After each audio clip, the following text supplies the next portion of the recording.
दोस्तों नमस्कार। दोस्तों, नववर्ष की शुरुआत एक कहानी से करते हैं। एक ऐसी कहानी जिसके किरदार के बेलगाम लोभ और लालच ने विश्व भर के बाजार में सिरहन पैदा कर दी और लाखों लोगों का भविष्य दांव पर लगा दिया। यह कहानी है चाइना की दूसरी सबसे बड़ी रियल एस्टेट कंपनी एवरग्रांडे की। इसका सही प्रोनाउंसिएशन एवरग्रांडे है, लेकिन अपनी सुविधा के लिए मैं इसे एवरग्रांडे प्रोनाउंस कर रहा हूं। इस कहानी का जिक्र इसलिए क्योंकि रियल एस्टेट सेक्टर सीधे तौर पर स्टील सेक्टर को प्रभावित करता है और स्टील इंडस्ट्री की सफलता या विफलता इंफ्रास्ट्रक्चर व रियल एस्टेट की सेहत पर ही निर्भर करती है। कहानी बेहद दिलचस्प है, कहीं मत जाइएगा। शुरुआत करने से पहले एक छोटी सी जानकारी कि आज के इस एपिसोड को स्पॉन्सर किया है कलोटी ग्रुप ऑफ कंपनीज ने, जिनके इंडस्ट्रियल फास्टनर सेगमेंट में यूकॉन, रेप्सी, एएनएस जैसे कई लीडिंग ब्रांड्स हैं। इनके high precision nuts and bolts न सिर्फ नामी गिरामी ओईएम्स को सप्लाई किए जाते हैं, बल्कि विदेशों में भी निर्यात किए जाते हैं। इनके प्रोडक्ट्स एंड सर्विसेज की अधिक जानकारी के लिए आप इनकी वेबसाइट kalotiindia.com विजिट कर सकते हैं या फिर यहाँ दिए गए नंबर्स और ईमेल आईडी पर संपर्क कर सकते हैं। तो चलिए कहानी की शुरुआत करते हैं। शुरुआत मैं कुछ एक आंकड़ों के साथ करूँगा जिन पर गौर कीजिएगा। चाइना की कुल जीडीपी है $15,600 बिलियन, जिसका लगभग 30% हिस्सा आता है रियल एस्टेट सेक्टर से। चाइना में रियल एस्टेट के साइज और इसमें बढ़ोतरी की रफ्तार का अंदाज़ा आप इसी बात से लगा सकते हैं कि दुनिया की सबसे बड़ी इकोनॉमी यूनाइटेड स्टेट्स ने जहां एक और पूरी 20वीं शताब्दी में जितना कंक्रीट कंज्यूम किया, उससे कहीं ज़्यादा कंक्रीट चाइना ने 2010 से 2013 के बीच सिर्फ 3 साल में कंज्यूम कर डाला। यूएस में जहां 65% लोगों के पास अपना घर है, वहीं चाइना में 90% के पास अपना घर है और उसमें से भी कई लोगों के पास मल्टीपल प्रॉपर्टीज़ हैं। चाइना के इतने बड़े रियल एस्टेट बिजनेस की दूसरी सबसे बड़ी कंपनी है Evergrande. Evergrande group of companies की स्थापना मार्च 1997 में साउथ चाइना के गुआंगडोंग प्रोविंस की राजधानी ग्वांगझो में हुई।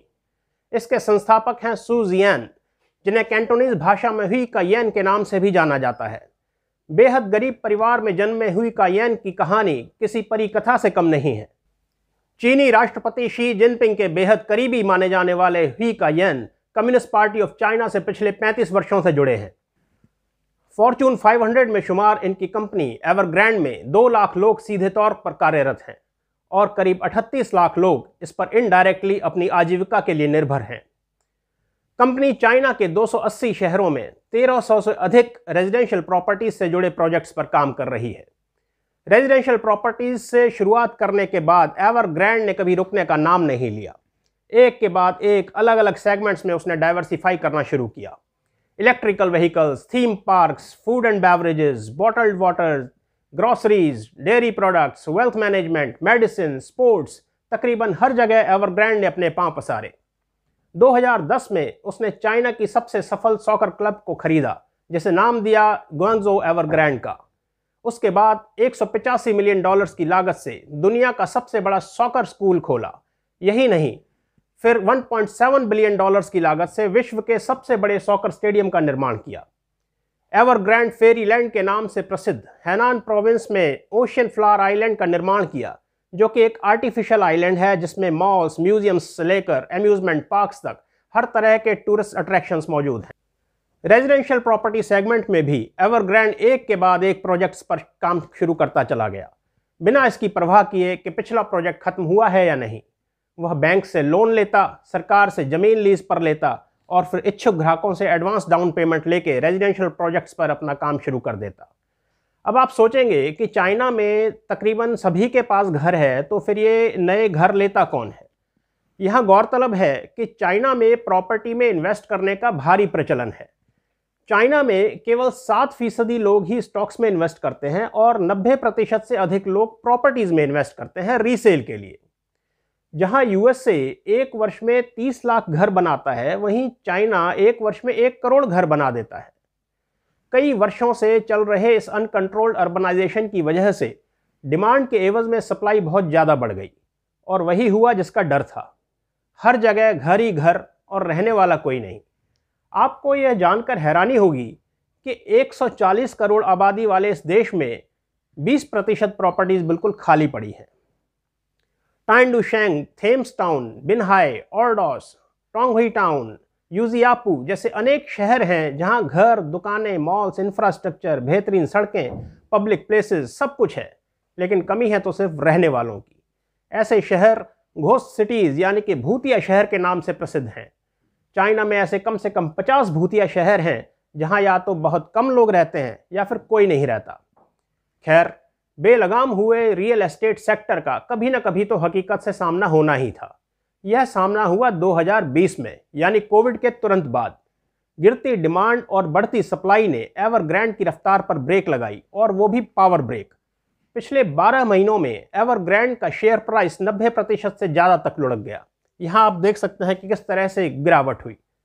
$300 बिलियन से अधिक कर्ज ले चुकी कंपनी का इस तरह से लड़खड़ाना न सिर्फ चीन के लिए बल्कि विश्व भर के बाजारों के लिए परेशानी का सबब बन गया।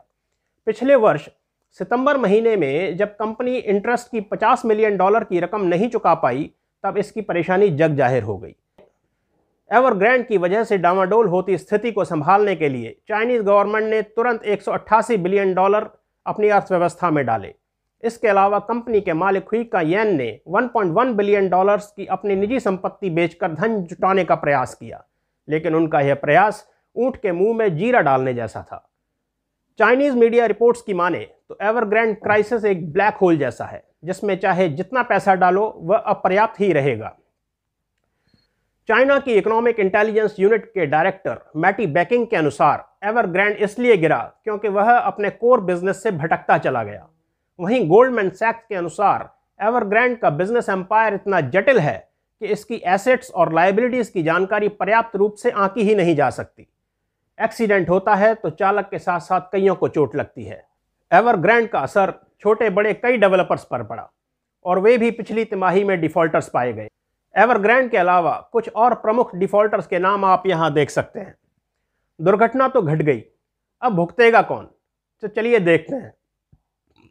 सबसे पहले कंपनी के इन्वेस्टर्स, फिर वे लोग जो कंपनी पर अपनी आजीविका के लिए निर्भर हैं। तीसरा बैंक्स, जिनका कंपनी में लगा पैसा आना मुश्किल है। फिर वे लोग जिन्होंने घर खरीदने के लिए एडवांस पेमेंट दिया लेकिन उनके घर आज तक बने ही नहीं। सभी वेंडर्स जिन्होंने एवरग्रैंड को मटेरियल सप्लाई किया। फिर चाइनीज़ इकोनॉमी, और अंत में स्टील इंडस्ट्री, जिसमें एवरग्रैंड की वजह से सुस्ती आना तय है।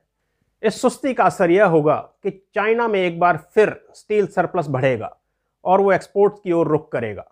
और तो और अभी हाल ही में भारत सरकार ने चाइना, जापान और कोरिया से कई स्टील प्रोडक्ट्स पर एंटी डंपिंग ड्यूटी न लगाने का फैसला लिया है। यह खबर स्टील यूजर्स के लिए उत्साहजनक हो सकती है, लेकिन भारतीय स्टील मैन्युफैक्चरर्स के लिए एक भारी झटका है। एक तरफ चाइनीज़ बाजार में छाती सुस्ती, दूसरा पहले से ही लचर घरेलू मांग, तीसरा एंटी डंपिंग ड्यूटीज़ का हटाया जाना, चौथा महंगा होता रॉ मटेरियल, और ऊपर से ओमिक्रॉन का खतरा। यकीन मानिए स्टील इंडस्ट्री के अच्छे दिन लद गए लगते हैं। समय आ गया है कि हम अपनी घरेलू मांग पर अधिक ध्यान दें। भारत का पर कैपिटा स्टील कंजम्पशन न सिर्फ चाइना के मुकाबले बल्कि विश्व औसत के मुकाबले भी काफ़ी कम है। इसमें सुधार लाने के लिए हमारी सरकार को शीघ्र ही कुछ विशेष कदम उठाने होंगे, और यदि ऐसा नहीं होता तो आगामी 2-3 वर्ष स्टील इंडस्ट्री के लिए बेहद चुनौतीपूर्ण हो सकते हैं। बहरहाल कई ट्रेडर्स जो हमारे चैनल के साथ जुड़े हैं, उन्हें हमारी यही सलाह है कि किसी प्रकार के स्पेकुलेशन में ना पड़ें, उतना ही खरीदें जितना बेच सकें। धन्यवाद।